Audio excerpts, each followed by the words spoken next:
Hello everyone. हम लोगों ने 1.3 स्टार्ट कर लिया था कि हम पॉलिटिकल थ्योरी को कैसे हम लोग प्रैक्टिस में ला सकते हैं।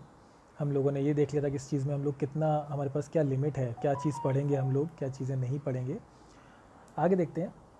So the reason we have many definition is because meaning of equality is dependent on the context. मैंने बताया था कि जो डेफिनेशन है इक्वालिटी की, वो डिपेंड करती है कि कंटेक्स्ट क्या है, सामने वाले की कंडीशन क्या है।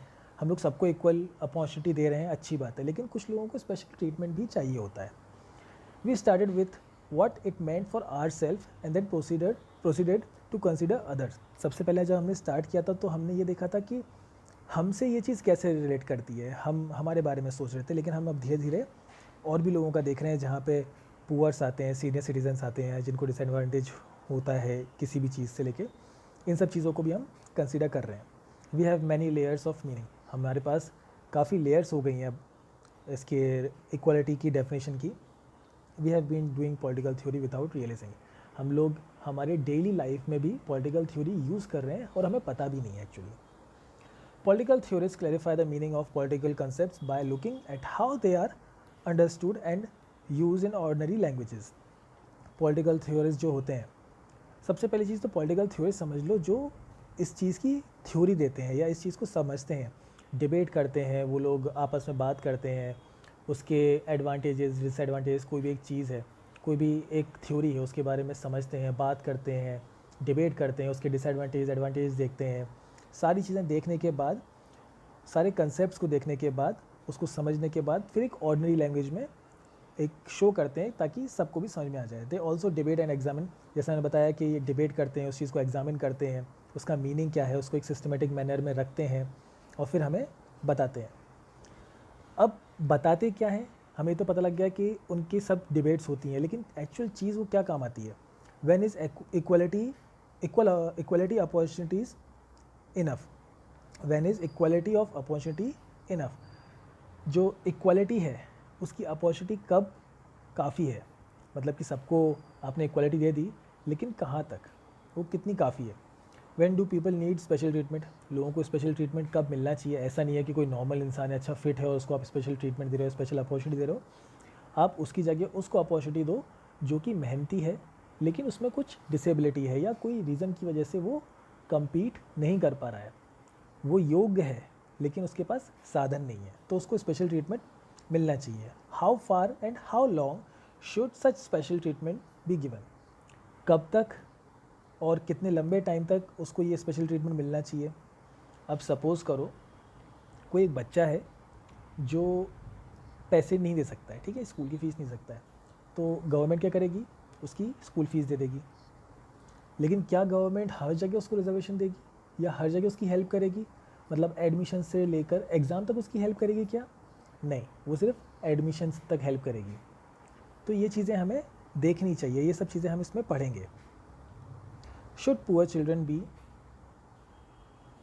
Given mid day meals to encourage them to stay in schools.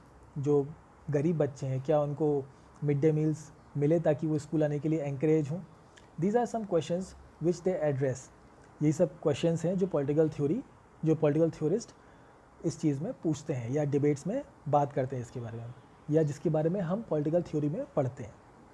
As you can see these issues are eminently practical. ये सारे जो भी इश्यूज़ हैं ये एक्चुअल में प्रैक्टिकल हैं। They provide guidelines for framing public policies on education and employment. यही सब चीज़ें हैं जिनके ऊपर गाइडलाइंस बनती हैं, जो कि पूरी जो पॉलिसीज़ हैं, फिर वो एजुकेशन से हो या एम्प्लॉयमेंट से रिलेटेड हो, इस चीज़ को फ्रेम करने के लिए ये सारी गाइडलाइंस हमें ज़रूरी होती हैं। As in the case of equality, so also in the case of other concept. जैसे कि इक्वालिटी के कंसेप्ट में हमने बताया कि इक्वल अपॉर्चुनिटीज़ के बारे में, वैसे ही जो दूसरे कंसेप्ट हैं वहाँ पे भी यही चीज़ काम आएगी। Political theorists engage with everyday opinion, debate possible meanings and thresh out policies options.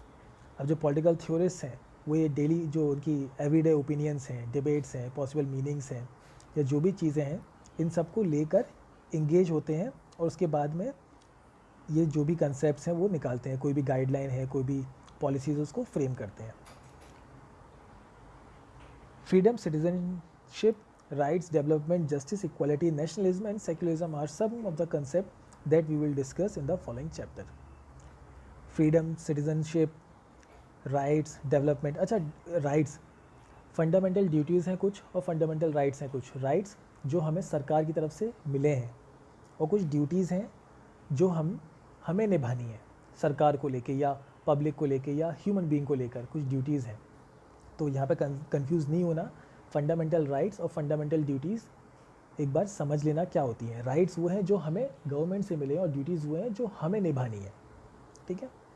Development, development भी जो भी पॉलिसीज़ निकलेंगी डेवलपमेंट के लिए वो भी इसी में आएंगी। Justice, equality, nationalism and secularism.